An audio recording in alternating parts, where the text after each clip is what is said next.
السلام علیکم، حدیث دل میں خوش آمدید۔ میں ہوں ڈاکٹر افتخار۔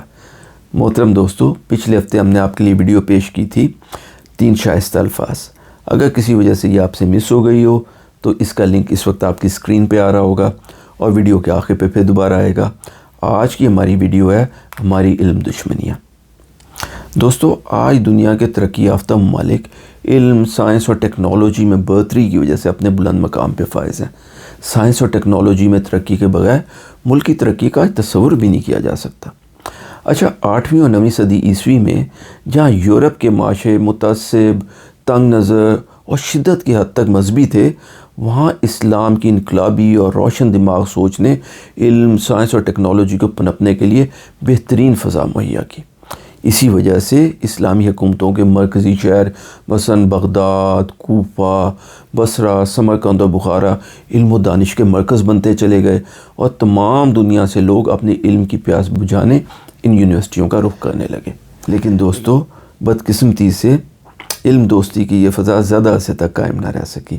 آپ تو جانتے ہی ہیں کہ علم اور سائنس لوگوں کے موروثی نظریات کا تحفظ کرنے کے بجائے صرف سچ کی تلاش کا نام ہے۔ اس لیے سائنس کی ترقی اور اس کے نتیجے میں نت نئی دریافتیں اور ایجادات مذہبی پیشواؤں اور اس وقت کے حکمرانوں کے موروثی اور مقدس نظریات اور ان کی چودراہٹوں کو چیلنج کرنے لگی۔ اس لیے ان لوگوں کی بقا اور ان کے مفادات کے تحفظ کا تقاضا یہ ہوا کہ علم اور سائنس کے ان منبعوں یعنی علماء، کتب، لائبریریوں، یونیورسٹیوں کو پنپنے اور بڑھنے سے روکا جائے۔ چنانچہ بدقسمتی سے سن 1000 کے بعد جہاں اسلامی معاشرے کی ابتدائی علم دوستی کی پھیلائی ہوئی روشنی سے یورپ کی دستگاہیں آباد ہونے لگیں اور روشن ہونے لگیں، وہیں پہ اسلامی معاشروں میں علم کا سورج ڈوبنا شروع ہو گیا۔ اور سن 1400 عیسوی کے بعد علم اور سائنس کا شاید ہی کوئی قابل ذکر نام آپ کو اسلامی دنیا میں کہیں نظر آئے۔ اچھا، ہندوستان میں بھی عظیم الشان مسلمان مغل سلطنت سن 1526 کے بعد 200 سال تک شان و شوکت سے قائم رہی۔ لیکن اس دوران جہاں یورپ میں علم اور سائنس کی سرپرستی کی جا رہی تھی، جگہ جگہ یونیورسٹیاں قائم کی جا رہی تھیں، یہاں پر پڑھے لکھے مسلمان یا تو مسلکی اختلافات کا شکار تھے یا پھر شعر و شاعری میں اپنا وقت لگا رہے تھے، اور مسلمان حکمران عظیم الشان مقبرے اور محل تعمیر کر رہے تھے۔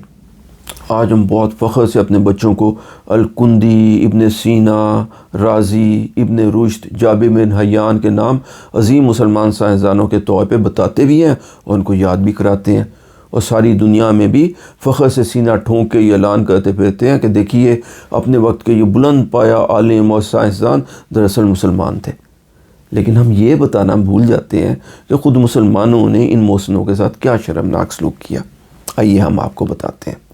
اگر ابتدا سے شروع کریں تو سب سے پہلے تو فادر آف ماڈرن کیمسٹری جابر بن حیان کا ذکر آئے گا۔ جابر کیمیا کے علاوہ طب، فلسفہ اور فلکیات کے بھی ماہر تھے، اور انہوں نے کتاب الکیمیا اور کتاب الصابین جیسی مارکۃ الآراء کتب جو ہے نا وہ تصنیف کی تھی۔ جابر بن حیان سن 731 عیسوی میں خراسان میں پیدا ہوئے تھے اور پھر کوفہ میں آ کے حضرت جعفر شاہ صادق کے شاگرد ہوئے۔ اس دنیا کو ماڈرن کیمسٹری اور تیزاب سے جابر نے متعارف کروایا تھا، لیکن جابر کے بچپن میں سیاسی اور مسلکی اختلافات کی بنیاد پہ ان کے والد کو قتل کر دیا گیا، اور جابر کی پرورش ان کی والدہ محترمہ نے کی۔ لیکن آخر کار انہی بنیادوں کے اوپر ان کی والدہ کو بھی گرفتار کر لیا گیا اور ان کو اتنے کوڑے مارے گئے کہ آخر کار وہ شہید ہو گئی۔ عباسی خلفاء کے زمانے میں آخر کار حکام کے جبر سے تنگ آ کر جعفر خراسان چھوڑ کر اس وقت کے پسماندہ سے شہر بصرہ میں آ کے اپنی کتابوں اور لیبارٹری کے ساتھ آباد ہو گئے۔ لیکن کب تک؟ آخر کار حاکم بصرہ نے بھی جابر کی ایجادات کو جادو قرار دے دیا، انہیں سزائے موت سنا دی۔ وہ تو بڑی مشکل سے کچھ ہمدرد لوگوں کی سفارش پر اس سزائے موت کو عمر قید میں بدلا گیا، اور اسی حالت قید میں اس عظیم کیمیا دان کا سن 815 میں انتقال ہو گیا۔ اچھا، اب ذرا یعقوب ابو یوسف الکندی کا انجام سنیے۔ ان کو عرب فلسفے کا باپ سمجھا جاتا ہے۔ الکندی نے 9ویں صدی عیسوی میں مامون الرشید کے بیت الحکمت میں فلسفہ، فزکس، میتھمیٹکس، طب اور موسیقی میں بہت گراں قدر کام انجام دیا۔ لیکن بدقسمتی سے مامون الرشید کی وفات کے ساتھ ہی روشن خیالی کا یہ دور بھی ختم ہو گیا۔ اگلے خلیفہ المتوکل نے چند علمی اور مسلکی اختلافات کی بنیاد پہ اس 60 سالہ بزرگ کو قید کر کے سر عام کوڑے مروائے۔ ہر کوڑے پر جہاں الکندی کی چیخ بلند ہوتی، وہاں تماشبین کہہ مار کے ان کو مزید تذلیل کرتے تھے۔ اور رازی کا نام تو آپ نے سنا ہی ہوگا، ابو بکر محمد بن زکریہ الرازی۔ یہ 864 میں ایران کے شہر رے میں پیدا ہوئے اور پھر علمی وجوہات کی وجہ سے بخارا میں جا کے آباد ہوئے۔ رازی انتہائی فتین کیمیاء دان اور طبیب تھے۔ حکمت میں اور طب میں ان کی دسترس اتنی زیادہ تھی کہ ان کو جالینوس عرب کہا جاتا تھا۔ بہت کم لوگوں کو اس بات کا پتہ ہے کہ چیچک کی ویکسین کے ابتدائی موجد بھی رازی تھے۔ بعد میں ان کی تحقیق کو بنیاد بنا کے برطانیہ کے ڈاکٹر ایڈورڈ جینر نے چیچک کی ویکسین کی وسیع پیمانے پہ تیاری اور استعمال شروع کیا تھا۔ رازی کی عظیم الشان کتاب الحاوی فی الطب کئی صدیوں تک یورپ کی یونیورسٹیوں میں سلیبس کا حصہ رہی ہے، لیکن بدقسمتی سے جب بخارا کے حاکم کا الرازی سے اختلاف ہوا تو اس نے حکم دیا کہ یہی الحاوی فی الطب والی کتاب رازی کے سر پہ اس وقت تک ماری جائے جب تک یا تو رازی کا سر نہ پڑ جائے یا پھر کتاب۔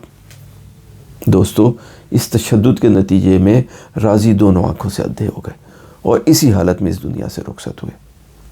اس کے بعد اب سنیے کہ مسلمانوں نے بابائے طب ابن سینا یعنی ایویسینا کے ساتھ کیا سلوک کیا۔ علم طب کو جدید بنیادوں پر استوار کرنے کے لیے ابن سینا نے اس وقت انتہائی انقلابی اقدام کیے۔ ان میں سے ایک لاشوں کی ڈائسیکشن کر کے علم الابدان یعنی انیٹمی سیکھنا بھی شامل تھا۔ آج بھی انیٹمی سیکھنے کا مروجہ طریقہ یہی ہے، لیکن اس کو اور چند دیگر اختلافات کو وجہ بنا کے ابن سینا کو گمراہ، بدعتی اور مرتد قرار دے دیا گیا۔ اس کے نتیجے میں یہ عظیم طبیب اور سائنسدان اپنی آدھی سے زیادہ زندگی حالت روپوشی میں رہا۔ ابن سینا کی عظیم الشان کتاب القانون فی الطب جو 600 سال تک مشرق و مغرب کی یونیورسٹیوں میں پڑھائی گئی، وہ بھی انہوں نے حالت روپوشی میں لکھی تھی۔ اور اب ابن رشد کے بارے میں سنیے۔ ابن رشد اندلس کے رہنے والے تھے اور یورپین رینائسنس میں انہوں نے اہم ترین کردار ادا کیا تھا۔ وہ عالم دین، فلسفی، ریاضی دان، طبیب اور ماہر فلکیات بھی تھے۔ ان کو بھی مسلکی اور نظریاتی اختلافات کی وجہ سے حالت بزرگی میں گرفتار کر کے تشدد کا نشانہ بنایا گیا۔ حاکم وقت نے یہ حکم دیا کہ ان کو جامع مسجد کے ستون کے ساتھ باندھ دیا جائے اور آتے جاتے نمازی ان کے منہ پہ تھوکا کرتے تھے۔ اس عظیم عالم اور فلسفی کے آخری ایام اسی طریقے سے ذلت و رسوائی میں گزرے۔ اہل علم کے ساتھ دوستو، ہمارے یہ ناروا سلوک کی داستان تو اس سے بھی زیادہ طویل و دردناک ہے، اور بدقسمتی سے اس کا سلسلہ کہیں ختم ہوتا ہوا دکھ نہیں رہا۔ وطن عزیز میں نوبل انعام یافتہ ڈاکٹر عبدالسلام کے ساتھ بھی ذلت آمیز سلوک روا رکھا گیا، اس لیے کہ وہ قادیانی تھے۔ ویسے یہ بات درست ہے کہ وہ قادیانی تھے، لیکن دوستو، اگر کوئی پاکستانی ہندو، سکھ یا عیسائی سائنس میں کوئی عظیم کام انجام دے تو کیا سے مذہب کی بنیاد پہ اس کا کیا ہوا کام چھوٹا ہو جائے گا؟ اسی طریقے سے ڈاکٹر عبدالقدیر خان کے ساتھ بھی ان کے احسانات کا بدلہ ہم نے ان کو آخری عمر میں نظر بند کر کے چکا دیا۔ آج گرچہ وطن عزیز میں بادشاہت نہیں ہے، اس لیے خدا کا شکر ہے کہ بادشاہ سلامت یک تو کسی اہل علم کی گردن اڑانے یا ان کی نظر بندی کے احکامات جاری نہیں کر سکتے، لیکن پھر بھی ہم نے اس ملک میں انٹیلیجنشیا کو ذلیل کرنے کا سلسلہ بند نہیں کیا، بس طریقے کچھ بدل گئے۔ دوستو، اگر کوئی قسمت کا مارا دنیا کی کسی بہترین یونیورسٹی سے اعلیٰ ترین تعلیم حاصل کر کے ملک کی خدمت کی غرض سے کسی سرکاری ادارے سے منسلک ہونے کا ارادہ کر کے وطن واپس آ ہی جائے تو سیکریٹریٹ میں ایک FA پاس راشی بدتمیز کلرک کے ہاتھوں ہم اس کی اتنی تذلیل کرائیں گے اور اس کو اس بات کا بھرپور احساس دلائیں گے کہ اس نے وطن واپس آ کے اپنی زندگی کی سب سے بڑی غلطی کی ہے، اور اس کی باقی تمام خوش فہمیاں اس دن دور ہو جائیں گی جب اسے سائل کے طور پہ کسی ڈپٹی یا ایڈیشنل سیکرٹری کے سامنے پیش ہونا پڑے گا۔ سیکرٹری صاحب تو خیر اس کو لفٹ ہی نہیں کرائیں گے، اور اپنے محکمے میں جا کے اس کے ساتھ کیا سلوک ہوتا ہے یہ ایک الگ داستان ہے۔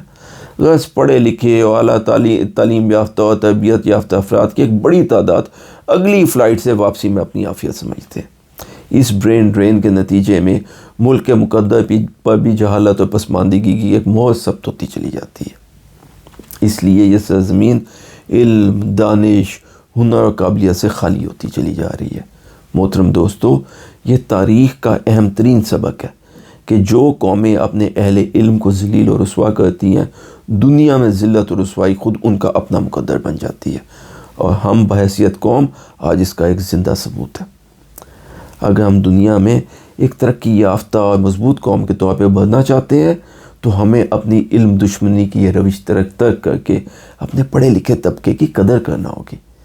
ان کے لیے اس ملک میں ایسے مواقع پیدا کرنے ہوں گے، ایسی فضا سازگار کرنی ہوگی کہ وہ یہاں پرسکون طریقے سے کام کر سکیں، زندگی گزار سکیں۔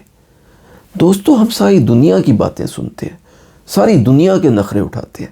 آئیے کچھ نخرے اپنے پڑھے لکھے اور ہنرمند بچوں کے بھی اٹھا لیں۔